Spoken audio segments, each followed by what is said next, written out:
Hey guys, so today is Wednesday, April 29th. We will continue with subtracting integers. So I need you guys to take out your journals and follow along, since today we will be focusing on the last strategy, which is using the rule. So our I can statement for today is I can subtract positive and negative numbers using the rules. So here's a quick little recap, guys. So we know that when we're subtracting a negative number, we become more positive. And if we subtract a positive, we become more negative. So if you look to the right, our rule is we add the opposite. Okay, so our whole goal with subtraction, and you've heard me say it before, is that we want to turn it into an addition problem. So when we turn that into an addition problem by adding, we also need to take the opposite of the second term or the second number. So you guys can look down here at these examples, but we'll talk more in depth with the next couple of examples. So here are 6 examples that I would like for you guys to write down. So if you need to take out a sheet of paper and pause the video and write them all down and then play it again while I explain, that works. So I want you guys to look at the first video. First example. We have 7 minus 4. Notice that 7 is a larger number than 4, which means that my answer should definitely be a positive. So when we have 7 minus 4, we are going to add the opposite. So we're going to take this subtraction sign and we're going to turn it into an addition. Now don't be fooled, this is a positive 4. It is not a negative 4, it is positive. That negative sign only means minus. You're taking away positive 4. Hence, when we take the opposite of that 4, we get negative 4. Now, once we have added the opposite, which is the rule for subtraction, now we can apply the rule for addition. Since the signs are different, I'm going to subtract, okay? We are going to keep the sign of the larger absolute value. In this case, the larger absolute value here is actually 7. So our answer will stay positive. So if you look here, we have the absolute value of 7 minus the absolute value of negative 4. Remember, we're using this problem, not the original. We have 7 minus 4, which is 3, and that stays positive 3. All right, number 2, we have 4 minus 7. Notice that 7 is a larger positive number than 4, which means we're taking away more than what we have. So let's apply the subtraction rule. We are going to add, we don't ever do anything with the first integer. Notice how that 7 from number 1 stayed the same. We're going to keep this 4 the same. We're not going to touch that 4. We're going to take this subtraction sign and we're going to make it a positive. And we're going to take this positive 7 and find its opposite, which is negative 7. So now it reads 4 plus negative 7. Again, we're going to apply the addition rules. So they have different signs.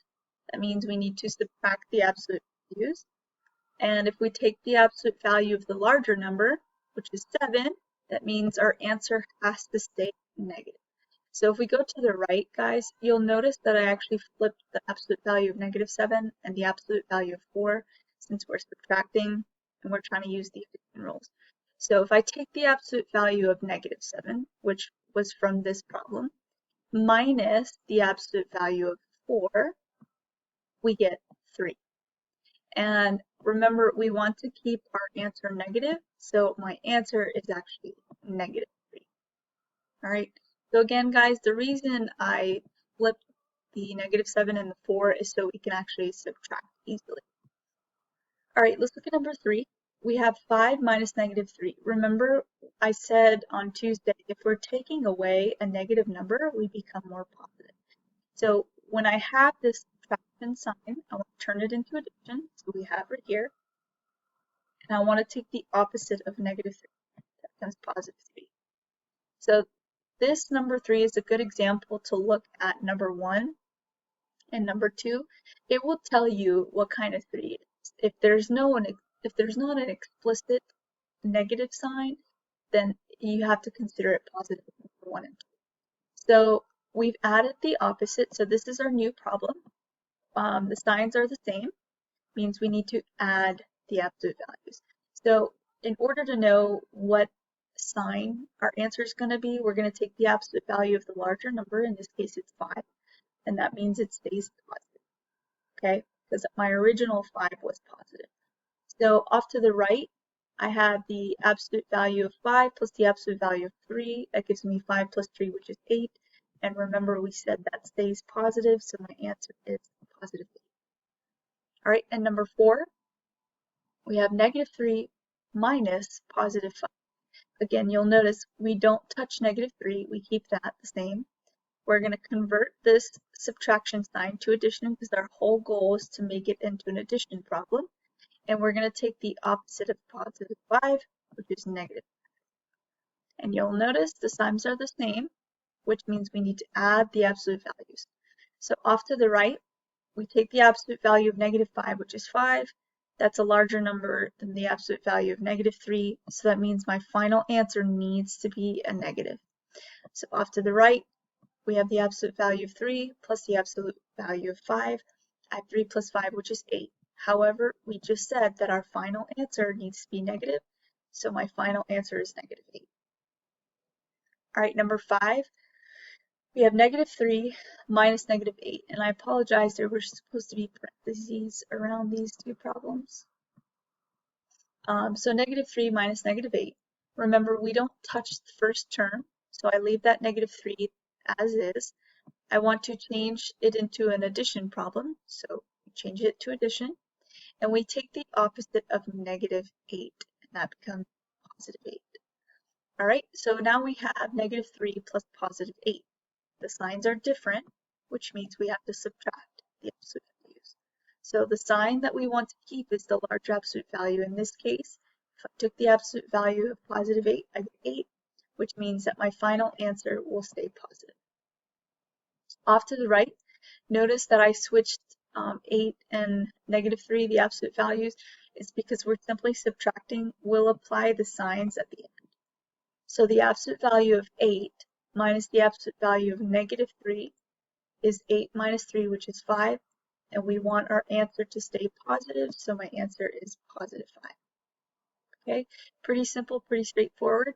Our last example is negative 8 minus 3. Again, we're not touching negative 8, it stays the same. And we want to turn this subtraction into addition, so we're adding.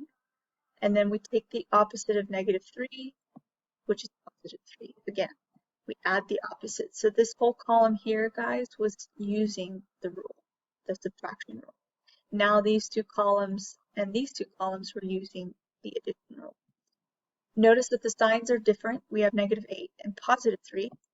That means we're going to have to subtract our absolute values. So the sign that we keep for our answer, if I took the absolute value of negative 8 and positive 3, the absolute value of negative 8 is larger, which means my final answer should be negative. So off to the right, we have the absolute value of negative 8 minus the absolute value of 3.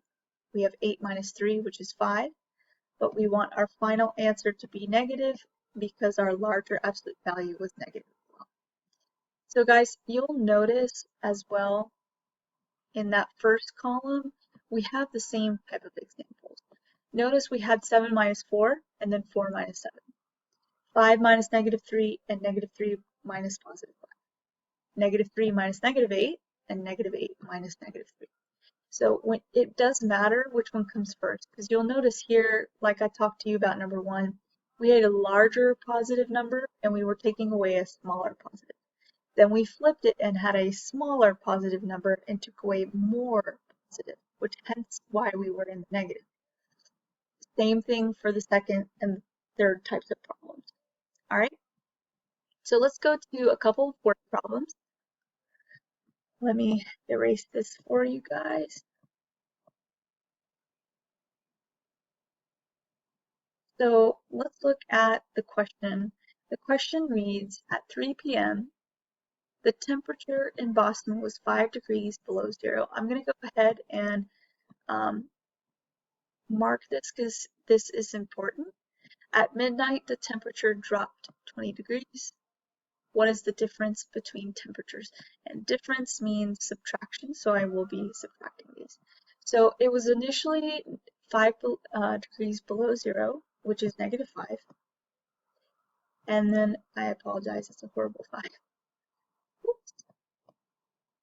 And then we have -5. And then the question was saying, what's the difference? So we know we want to subtract. And then it dropped 20 degrees. So the way I can represent drop 20 degrees is -20. Subtracting -20. So using our subtraction rules, guys, we want to keep -5. So keep -5. We want to change subtraction to addition. And we want to change -20 to +20. And then now if we're applying our addition rules, we have separate signs, meaning opposite signs. That means we're going to subtract. And we're going to subtract the absolute values. I'm going to put the larger absolute value in front. So the absolute value of 20 minus the absolute value of -5. We get 20 minus 5. So I'm going to have to erase a little bit. I'm going to write it at the top. So now I get 20 minus 5, which gives me 15. And the larger absolute value is 20, so that's the positive 15.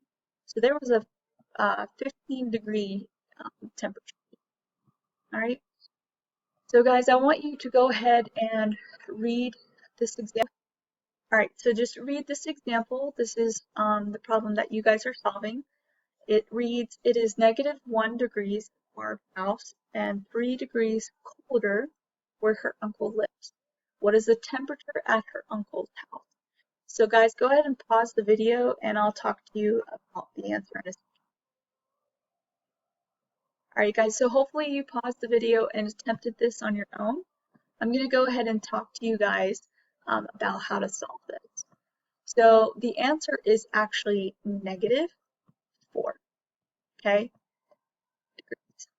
Now, when we look at the problem, we notice that it's -1 at Barb's house. So I'm going to go ahead and apply -1 here. And at her uncle's house, it's actually 3 degrees colder. Okay, that means -3. So it says, what is the temperature at her uncle's? It doesn't say the difference, it just says what's the temperature. So if it's -1 at Barb's, and then another -3 at her uncle's, we're going to keep -1. We want to change subtraction to addition. And remember, this is actually a +3, so we want to change that to a -3, right? Find the opposite. And now we can apply addition rules. Same sign, that means I keep the sign. So my answer will be negative, and I add the two absolute values, so -4. All right?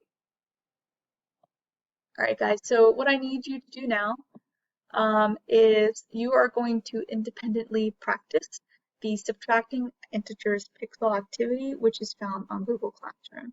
You will have 10 questions to answer, and as you answer them in the box to the left, you will slowly fill in the picture to the right. So it's a pretty fun activity. If you guys have any questions, ask on Class Dojo, email, or activity feed, and we'll help you out. All right, please make sure that you submit this assignment. All right, thank you so much, guys.